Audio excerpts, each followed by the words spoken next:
தமிழக காவல்துறையில் தேர்தல் விதிகளின்படி காவல்துறையினர் இடமாற்றம் செய்யும் பணி அனைத்து மாவட்டங்களிலும் துவங்கியுள்ளது. தேர்தல் நடத்தை விதிகளின்படி 3 ஆண்டுகளுக்கு மேல் ஒரே இடத்தில் பணிபுரியும் காவலர்கள் மற்றும் சொந்த ஊரில் பணிபுரியும் காவலர்களை இடமாற்றம் செய்ய வேண்டும் என தமிழ்நாடு டிஜிபி சுற்றறிக்கை அனுப்பியிருந்தார். அதன்படி துவக்கப்பட்ட நடவடிக்கையின்படி சென்னை காவல்துறையில் இருந்து மட்டும் 340 பேர் பிற மாவட்டங்களுக்கு மாற்றம் செய்யப்பட்டனர்.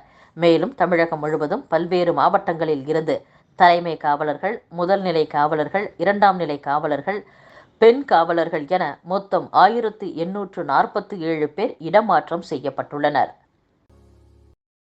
பிப்ரவரிக்குள் குரூப் 1, 2 உள்ளிட்ட 15 தேர்வுகளின் முடிவுகள் வெளியிடப்படும் என்று தமிழ்நாடு அரசு பணியாளர் தேர்வாணையம் தெரிவித்துள்ளது.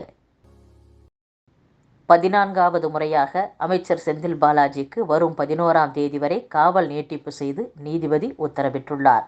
சட்டவிரோத பண பரிமாற்ற தடை சட்ட வழக்கில் அமலாக்கத்துறையினர் கடந்த ஆண்டு அமைச்சர் செந்தில் பாலாஜியை கைது செய்தனர். தொடர்ந்து புழல் சிறையில் அடைக்கப்பட்டார் செந்தில் பாலாஜி. செந்தில் பாலாஜியின் தற்போதைய நீதிமன்ற காவல் நேற்று முடிவடைந்தது. இதையடுத்து அவர் சென்னை மாவட்ட முதன்மை அமர்வு நீதிமன்ற நீதிபதி அல்லி முன்பு வீடியோ கான்பரன்ஸ் மூலம் ஆஜர்படுத்தப்பட்டார். தொடர்ந்து செந்தில் பாலாஜியின் நீதிமன்ற காவலை வரும் 11ஆம் தேதி வரை நீட்டித்து உத்தரவிட்டார் நீதிபதி. இதனை அடுத்து 14வது முறையாக அவரது காவல் நீட்டிக்கப்பட்டுள்ளது. சென்னை பூந்தமல்லியில் இருந்து பரந்தூர் வரை பொதுமக்களின் துரித போக்குவரத்திற்கான சாத்தியக்கூறு அறிக்கையானது தமிழ்நாடு அரசின் சிறப்பு முயற்சிகள் துறை கூடுதல் தலைமை செயலாளர் ரமேஷ் சந்த் மீனாவிடம் சமர்ப்பிக்கப்பட்டுள்ளது. சென்னை ரன்னர்ஸ் அமைப்பு சார்பில் 4 பிரிவுகளாக ஜனவரி 6ஆம் தேதி அதிகாலை மாரத்தான் ஓட்டம் நடைபெறுகிறது. மெரினா, நேப்பியர் பாலம், பெசன்ட் நகர், ஆல்காட் நினைவு பள்ளி ஆகிய இடங்களில் இருந்து தொடங்கும் மாரத்தான் ஓட்டம் இந்திய கடல்சார் பல்கலைக்கழகம் வரை செல்கிறது. இந்த ஓட்டம் காமராஜர் சாலை, சாந்தோம் நெடுஞ்சாலை, டாக்டர் டிஜிஎஸ் தினகரன் சாலை, சர்தார் பட்டேல் சாலை, ராஜீவ்காந்தி சாலை, கே சாலை, கிழக்கு கடற்கரை சாலை ஆகிய பகுதிகளின் வழியாக செல்லும். இதையொட்டி அடையாறு பகுதியில் சனிக்கிழமை காலை தொடங்கி ஓட்டம் நிறைவு பெறும் வரை போக்குவரத்து மாற்றம் செய்யப்பட உள்ளது. இந்தியாவில் தொழில் தொடங்க வரும் பன்னாட்டு நிறுவனங்கள் ஆர்வமுடன் தேர்வு செய்யும் மாநிலமாக தமிழகம் உள்ளது என்று தமிழக தொழில்துறை அமைச்சர் டிஆர்பி ராஜா பெருமிதம் தெரிவித்துள்ளார். ஸ்டெர்லைட் ஆலையை மீண்டும் திறக்க தமிழக அரசு அனுமதிக்க கூடாது என்று பாமக நிறுவனர் டாக்டர் ராமதாஸ் வலியுறுத்தியுள்ளார். சென்னை உட்பட 4 மாவட்டங்களில் ஏற்பட்ட புயல் பாதிப்பால் சிறு வணிகர்களுக்கு சிறப்பு வணிக கடன் திட்டம் இன்று தொடங்கியது. முதலமைச்சரின் சிறப்பு சிறு வணிக கடன் திட்டத்தின்படி சென்னை, செங்கல்பட்டு, காஞ்சிபுரம், திருவள்ளூர் ஆகிய மாவட்டங்களில் உள்ள கூட்டுறவு வங்கிகளில் வணிகர்களுக்கான சிறப்பு சிறு வணிக கடன் திட்டம் இன்று முதல் செயல்பாட்டிற்கு வந்தது. இந்த வங்கிகள் மூலம் குறைந்த வட்டியில் அதிகபட்சமாக 10,000 ரூபாய் வரை கடன் தொகை வழங்கப்படும். கடனை 50 வாரங்களில் வாரந்தோறும் 200 ரூபாய் என்ற அடிப்படையில் ஓராண்டிற்குள் உரிய வட்டியுடன் திருப்பிச் செலுத்த வேண்டும் என்றும், சிறப்பு கடன் திட்டம் ஜனவரி 12ஆம் தேதி வரை நடைபெறும் என்றும் அறிவிக்கப்பட்டுள்ளது.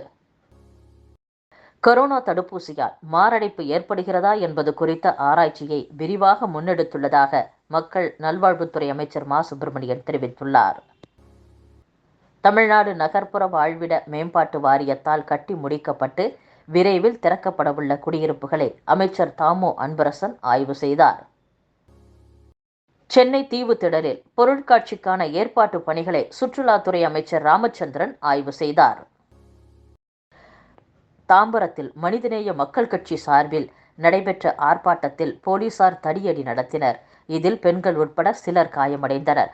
தாம்பரத்தில் சென்னை கிறிஸ்தவ சமுதாய கல்லூரிக்கு தாம்பரம் மாநகராட்சி ஆணையர் சீல் வைத்தது தொடர்பான விவகாரத்தில் மாநகராட்சி ஆணையர் அழகு மீனா மீது நடவடிக்கை எடுக்க கோரி மனிதநேய மக்கள் கட்சி சார்பில் தாம்பரத்தில் கண்டன ஆர்ப்பாட்டம் நடைபெற்றது.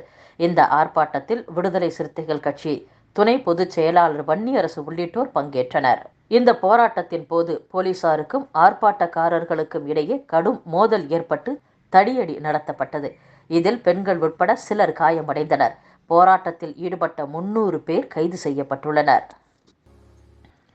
இந்த ஆண்டில் நாடு முழுவதும் உள்ள பல்வேறு மாநிலங்களிலிருந்து ராஜ்யசபாவிற்கு எம்பியாக தேர்வான 9 மத்திய அமைச்சர்கள், முன்னாள் பிரதமர் மன்மோகன், ஜெயா பச்சன் உள்ளிட்ட 68 ராஜ்யசபா எம்பிக்களின் பதவிக்காலம் நிறைவடைய உள்ளதாக தகவல் வெளியாகியுள்ளது. மகாராஷ்டிர மாநிலத்தில் 2005ஆம் ஆண்டு நவம்பருக்கு பின் பணியில் சேர்ந்த அரசு ஊழியர்களுக்கு பழைய ஓய்வூதிய திட்டத்தின்படி ஓய்வூதியம் வழங்க அம்மாநில அமைச்சரவை ஒப்புதல் அளித்துள்ளது.